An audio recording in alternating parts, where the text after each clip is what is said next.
खुदावन का हम शुक्रगुजार हैं। आज इन बच्चों ने वर्शिप करी, खुदा बहुत बड़ी बरकत दे इनको। आइए एक बार फिर से बैठ जाए, मेहमान से बैठ जाए आप लोग। एक बार फिर से खुदा के कलाम से हम पढ़ेंगे यहोशू उसका 7 अध्याय, यहोशू उसका 7 अध्याय उसके 10 पद से लेकर के और 12 पद तक मैं आपके सामने पढ़ रहा हूँ। यहोशू उसका 7 अध्याय 10 से 12 तक यहाँ इस प्रकार से लिखा हुआ है। और खुदावन ने यहोशू से कहा, उठ खड़ा हो, तू क्यों इस तरह औंधा पड़ा है। इस्राएलियों ने गुनाह किया और उन्होंने उस अहद को जिसका मैंने उनको हुक्म दिया तोड़ा है। उन्होंने मखसूस की हुई चीज़ों में से कुछ को ले भी लिया और चोरी भी की और रियाकारी भी की और अपने असबाब में उसे मिला भी लिया। इसलिए बनी इसराइल अपने दुश्मनों के आगे ठहर नहीं सकते, वो अपने दुश्मनों के आगे पीठ फेरते हैं, क्योंकि वो मलाउन हो गए हैं। मैं आगे को तुम्हारे साथ नहीं रहूँगा जब तक तुम मखसूस की हुई चीज़ को अपने दरमियान से नेस्त न कर दो। खुदा अपने कलाम पर बरकत बख्शे, आमीन।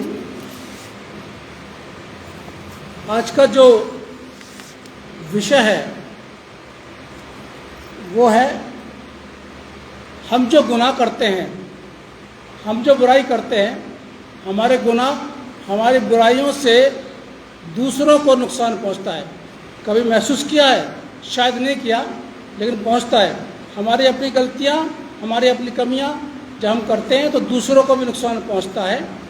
और इससे मुख्य पद जो है निकाल लीजिए मेहरबानी से, यूहन्ना उसका 5 अध्याय, यूहन्ना उसका 5 अध्याय पद 14 को पढ़ दीजिएगा जोर से मेहरबानी से। यूहन्ना 5 पद 14।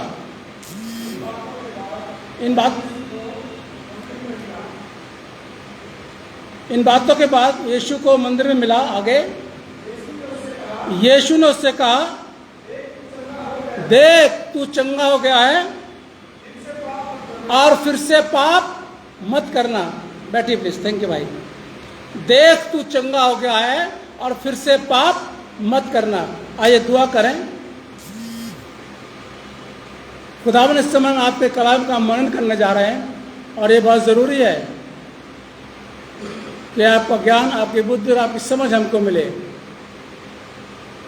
आज के कलाम पर किसी भी इंसान की कोई तारीफ ना हो, बल्कि सारा आदर सम्मान और महिमा प्रशंसा आपको मिले।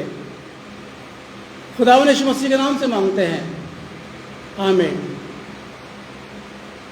यीशु मसीह ने बड़ी अच्छी बात बोली, देख तू चंगा हो गया है, अब गुनाह मत करना। यदि हम ऐसा सोचते हैं, हमारा ये विचार है कि जो गुनाह हम करते हैं उससे दूसरों को कष्ट नहीं होता, तो ये हमारा गलत सोचना है। हमारे को कष्ट हो या ना हो, लेकिन हमारे गुनाह से दूसरों को कष्ट होता है, और ऐसा हम सोचते कि नहीं होता, तो ये सोचना हमारा गलत है। एक उदाहरण जो हम देखेंगे आज बाइबल से, आकान का। यीशु 7 अध्याय है, रखिए 7 अध्याय निकाल के रखिएगा। यरीहो का नाश करने के लिए जब यीशु इस्राएलियों के साथ जाने को था, तब उसने एक आज्ञा निकाली थी। वो आज्ञा क्या थी? पढ़ दीजिएगा, 6 का 18, उसी में ही है। 7, जहाँ 7 अध्याय खोला हुआ ना आपने, उसके लेफ्ट साइड में देख लीजिए, वो पद मिल जाएगा आपको। 6 का 18 पद पढ़िए।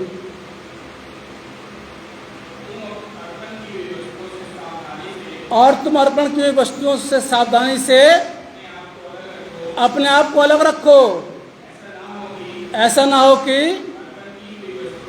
अर्पण की वस्तु ठहराकर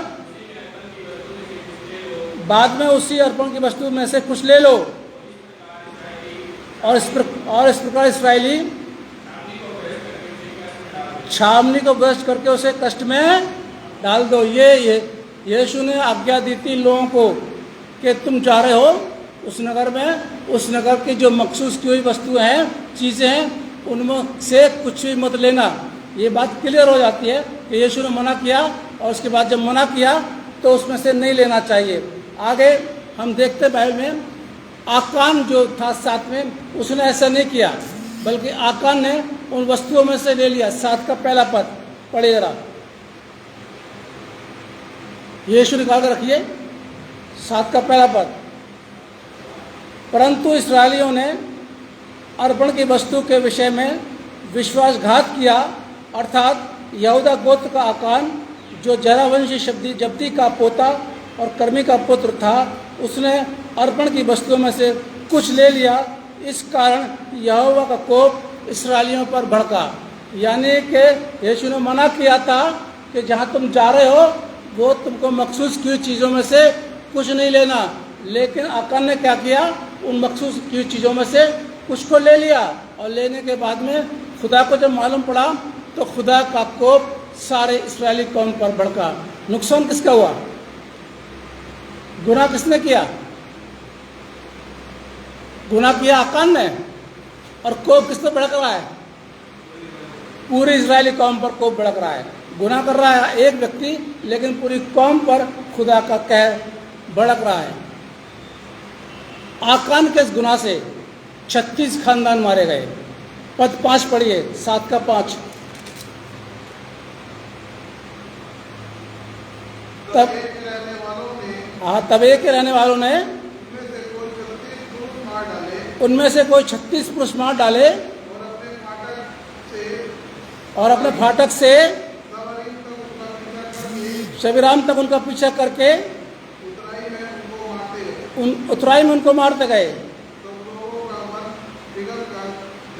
तब लोगों का मन पिघल कर जल सा बन गया। देखिए, इस गलती से, इस गुनाह से 36 खानदान मारे गए, यानी 36 खानदान को नुकसान हुआ।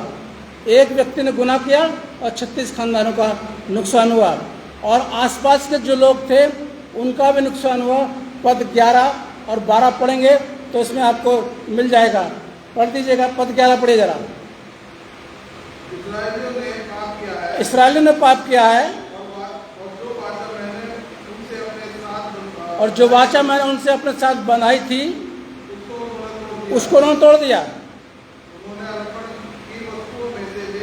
उन्होंने अर्पण की वस्तु में से ले लिया, वरन चोरी भी की। आगे, और छल करके उसको अपने सामान में रख लिया है। और इसके बाद क्या होता है? 12 पद में लिखा हुआ है, इस कारण इस्राएली अपने शत्रुओं के सामने खड़े नहीं रह सकते।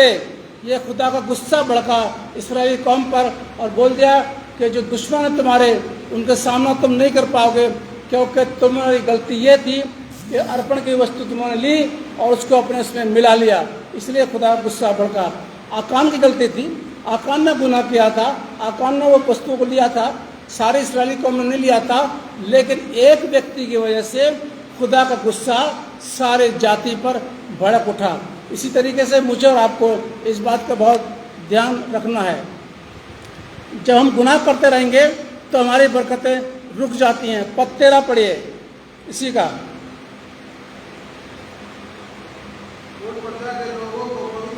उठ प्रजा के लोगों को पवित्र कर, उनसे कहे सवेरे तक अपने अपने को पवित्र रखो, क्योंकि इस्राएल का परमेश्वर यहोवा यूं कहता है, हे इस्राएल, तेरे मध्य में अर्पण की वस्तु है, इसलिए जब तक तू अर्पण की वस्तु को अपने मध्य से दूर न करेगा तब तक तू अपने शत्रुओं के सामने खड़ा नहीं रह सकता। तू जीत नहीं सकता, अपने दुश्मनों से जीत नहीं सकता जब तक कि उन वस्तुओं को तू दूर नहीं करेगा। एक व्यक्ति के गुनाह से सारी इस्राएली कौम पर खुदा का गुस्सा भड़का, इसलिए आगे इसको सजा मिली है। आप पढ़ लेना 24-25 पद में आकान को सजा मिली है, सजा दी गई है। ऐसे नहीं खुदा किसी को छोड़ देता है, तो गुनाह कर लिया और छोड़ दिया, ऐसा नहीं होता है।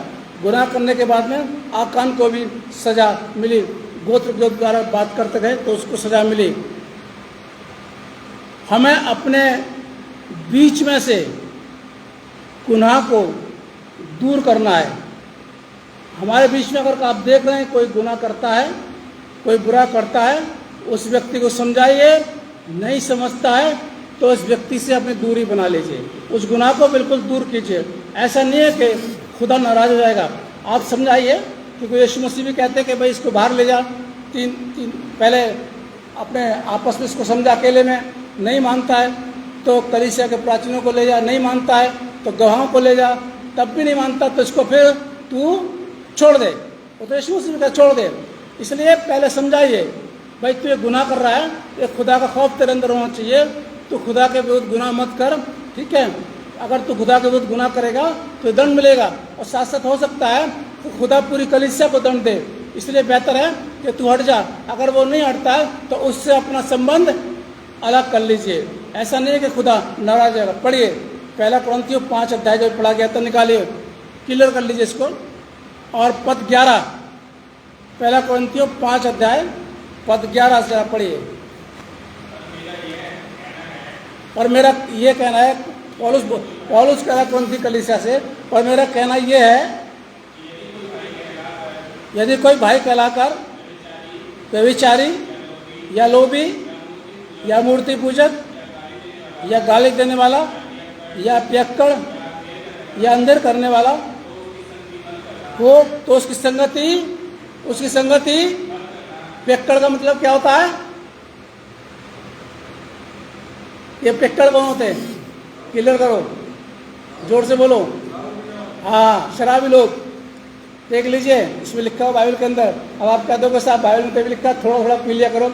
यहाँ पर लिखा पियक्कड़, जो बहक जाते हैं, उनकी संगति व्यभिचारी, चोरी करने वाले, गाली झूठ बोलने वाले, ऐसे लोगों की संगति से अलग रहो। आगे भाई,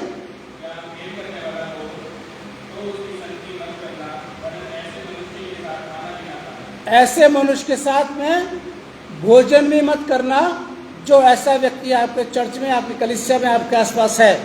इसलिए पौलुस ने क्लियर कर दिया।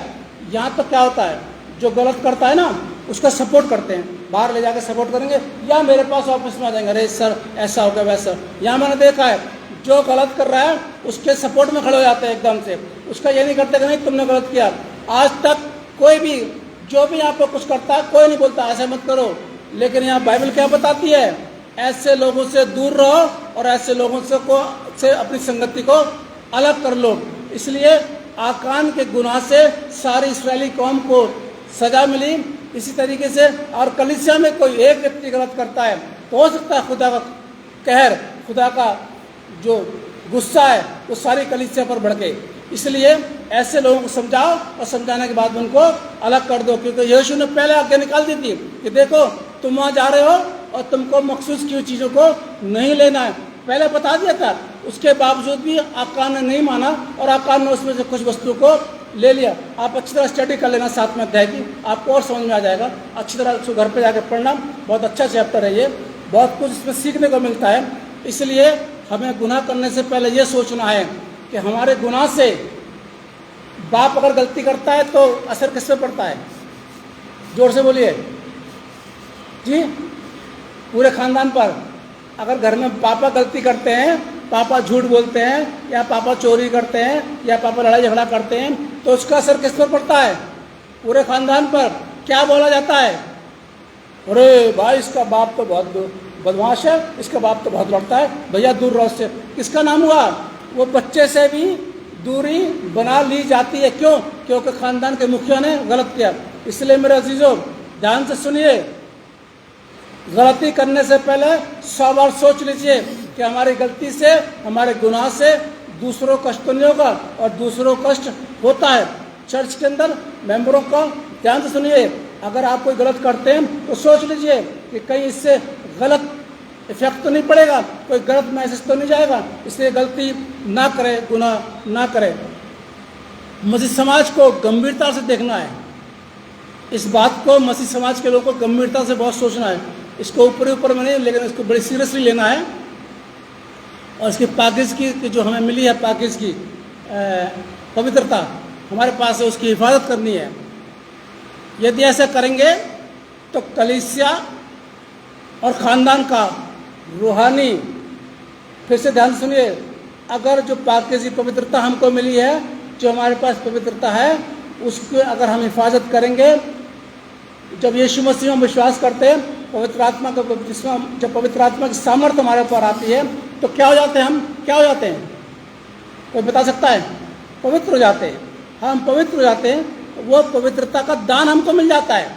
जब पवित्र आत्मा की सामर्थ्य हमको मिलती है, उस पवित्रता को हम बड़ी उसकी सुरक्षा करें, हिफाजत करें उसकी, जो पवित्रता हमको मिली है। अगर उसकी सुरक्षा करेंगे तो हमारा ख़ानदान और हमारी कलीसिया उन्नति करेगी, और उस पर कोई भी किसी तरीके का दोष नहीं लगाया जाएगा, और खुदा कभी भी नाराज़ नहीं होगा। और अगर ऐसा हम नहीं करेंगे तो आत्मिक उन्नति कलीसिया की और हमारे ख़ानदान की बढ़ेगी नहीं, बल्कि कम हो जाएगी। प्रूफ देख लीजिए आप इसका, निकालिए प्रकाशित वाक्य, लास्ट में चले जाइए, बिल्कुल प्रकाशित वाक्य निकालिए, आराम से निकाल लीजिए आप लोग। प्रकाशित वाक्य उसका 3रा अध्याय,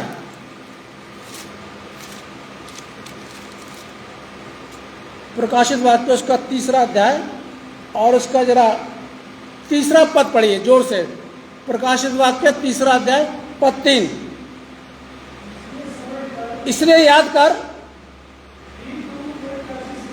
कि तूने कैसी शिक्षा प्राप्त की है। याद करो, बाइबल यहाँ बता रही है, याद करो, बचपन से लेकर के अभी तक, जब से तुम्हारा बपतिस्मा हुआ है, जब से तुम मसीह में आए हो, तब से तुम कैसी शिक्षा प्राप्त कर रहे हो आगे? और सुनी थी और उसमें बना रहे।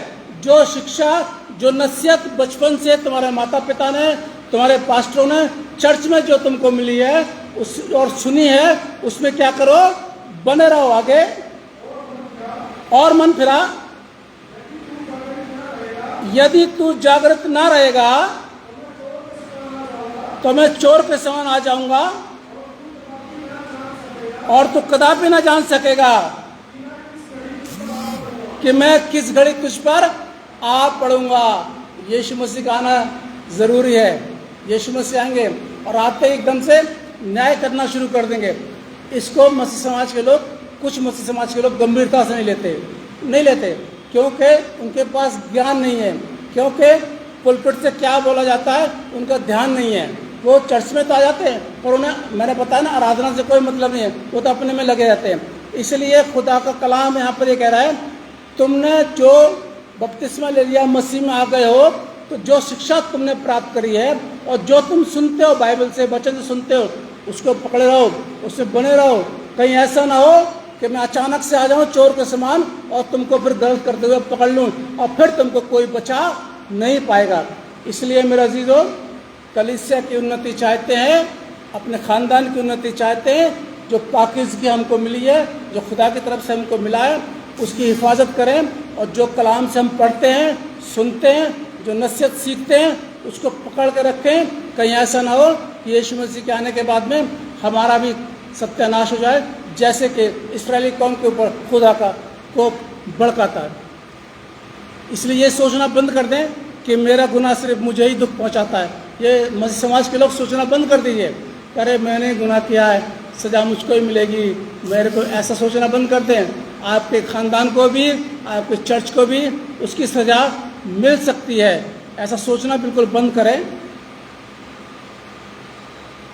हमारे आसपास के लोगों का को भी दुख पहुंचाता है, कलीसिया के साथ साथ हमारे जो पड़ोसी हैं उनको भी दुख पहुंचाता है हमारा गुनाह, क्योंकि हम उनकी नज़रों में गिर जाते हैं। लगातार हम झूठ बोलते रहेंगे, लगातार झूठ बोलते रहेंगे, तो पड़ोसी क्या बोलेंगे? यकीन करेंगे हमारी बात का? नहीं करेंगे ना। एक स्टोरी है, आपको लोग को बचपन में सुनी होगी, मैंने भी सुनी है, कि एक लड़का था जो अपनी बकरियों को चराता था और शोर मचाता था, शेर आ गया, शेर आ गया। तो गांव के लोग क्या आते हैं, हथियार वथियार लेकर के उसकी मदद करने के लिए आते थे। और जब मदद करने के लिए आते थे तो हंसते, अरे मैं तो मजाक कर रहा था, चलो कोई बात नहीं। लोग वापस लौट गए। 2-3 बार उसने ऐसे किया और 2-3 बार में लोग आ गए और वापस लौट गए। एक बार में सचमुच में शेर आ गया। फिर क्या हुआ आप जानते ना, आगे आपको पता ही है। फिर क्या हुआ, कोई भी नहीं आया और शेर ने क्या किया, उसके पशुओं को और उसको भी नुकसान पहुंचाया।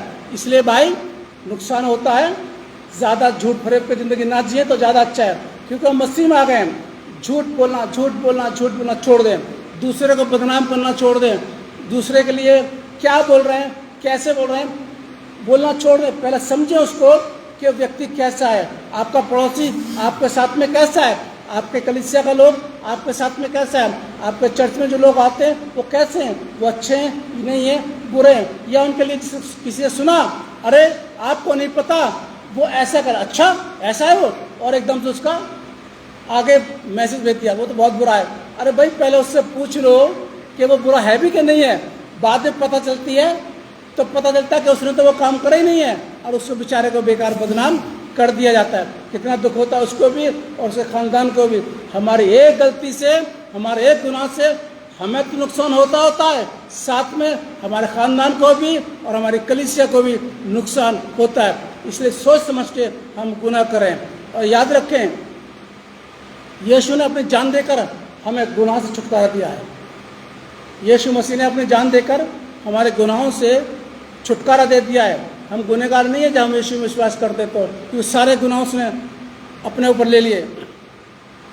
मसीह समाज के लोगों, अब कान खोल के सुन लो मेरी बात, जितने मसीह समाज के लोग हैं जो सुन रहे हैं वो कान खोल लें और सुन ले। खुदा का कलाम क्या कहता है कि देख तू चंगा हो गया है, मतलब देख तेरे गुनाह क्षमा हो गए हैं, अब फिर से पाप मत करना। ये उस अंधे को बोला था। आज यह है कि हम गुनहगार गुनाह से तौबा करके हमारे गुनाह माफ हो गए हैं और यीशु ये कहता है अब दोबारा से पाप मत करना गुनाह। खुदा हम सबको बहुत बड़ी बरकत दे। आइए हम दुआ करें। खुदावन हम आपका शुक्रिया अदा करते हैं आज के इस कलाम के लिए जो आपने हमको दिया, इस पर आपकी बरकत हो और जितनों ने आज से कलाम सुना है उनको भी आप बहुत बड़ी बरकत देना और जितने लोग यहाँ पर मौजूद हैं सबको बहुत बरकत देना। खुदावन यीशु मसीह के नाम से मांगते हैं, आमीन। आराधना के अंत में हम लोग गीत गाएंगे। गीत का नंबर है 634 और इसी के साथ में आज का हदिया ले लिया जाएगा। गीत का नंबर 634।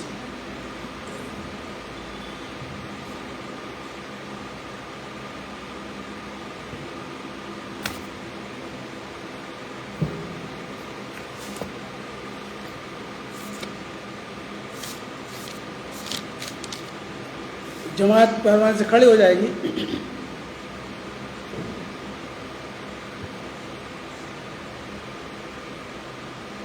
जो क्रूस पे नजर रखता है जो क्रूस पे नजर रखता है जो क्रूस पे नजर रखता है गुनाह उसका धुल जाता है। गुनहगार क्यों है उदास, जल्दी आ तू यीशु पास, उसी में तो कामिल फतह है। गुनहगार क्यों है उदास, जल्दी आ तू यीशु पास, उसी में तो कामिल फतह है। वो पाक की कुव्वत काफ़ी है रूपा की कुव्वत काफ़ी है रूपा की कुव्वत काफ़ी है यीशु में कुव्वत काफ़ी है। गुनहगार क्यों है उदास, जल्दी आ तू यीशु पा, उसी में तो कामिल फतह है। गुनहगार क्यों है उदास, जल्दी आ तू यीशु पा, उसी में तो कामिल फतह है। हमको शैतान से लड़ना है हमको शैतान से लड़ना है हमको शैतान से लड़ना है और उस पर गालिब आना है। गुनहगार क्यों है उदास, जल्दी आ तू यीशु पा, उसी में तो कामिल फतह है। गुनहगार क्यों है उदास, जल्दी आ तू यीशु पा, उसी में तो कामिल फतह है। फातह से बढ़कर गलवा है, गलवा है। फातह से बढ़कर गलवा है, गलवा है। फातह से बढ़कर गलवा है, गलवा है। यीशु में गलवा मिलता है। गुनहगार क्यों है उदास, जल्दी आ तू यीशु पा, उसी में तो कामिल फतह है। गुनहगार क्यों है उदास, जल्दी आ तू यीशु, उसी में तो कामिल फतह है। ईमान फतेह का है निशान, है निशान। ईमान फतेह का है निशान, है निशान। ईमान फतेह का है निशान, है निशान। ईमान से फतेह पाना है। जल्दी आ तू यीशु पा, उसी में तो कामिल फतह है। क्यों है उदास, जल्दी आ तू यीशु पा, उसी में तो कामिल फतह है।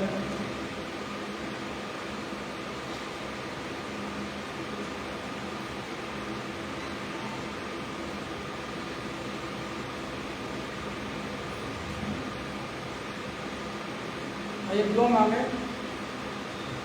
धन्यवाद करते हैं पिता परमेश्वर आज की आराधना के लिए कि आपने हमारी सबकी अगुवाई करी और आपने बहुत बड़ी बरकतें हमें दी है। बड़ी बरकतों में से हमने आपको ये भेंट दी है, आप इसको कबूल करें और खुदावंद जिनके खजानों से भेंट निकली है उनके खजाने हमेशा भरे रहें। खुदावंद यीशु मसीह के नाम से मांगते हैं, आमीन।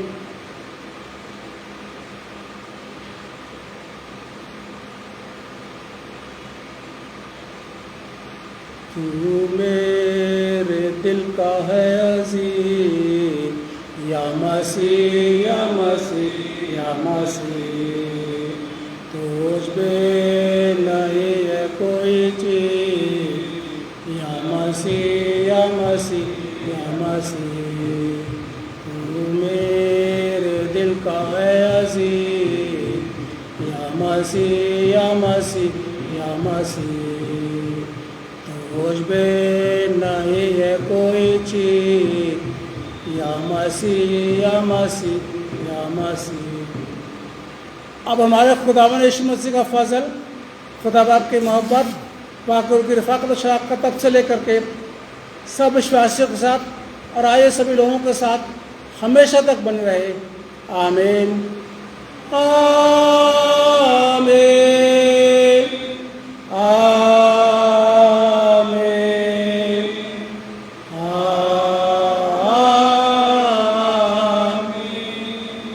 आप सबको बहुत बड़ी बरकत दे, हमेशा खुदा में खुश रहें।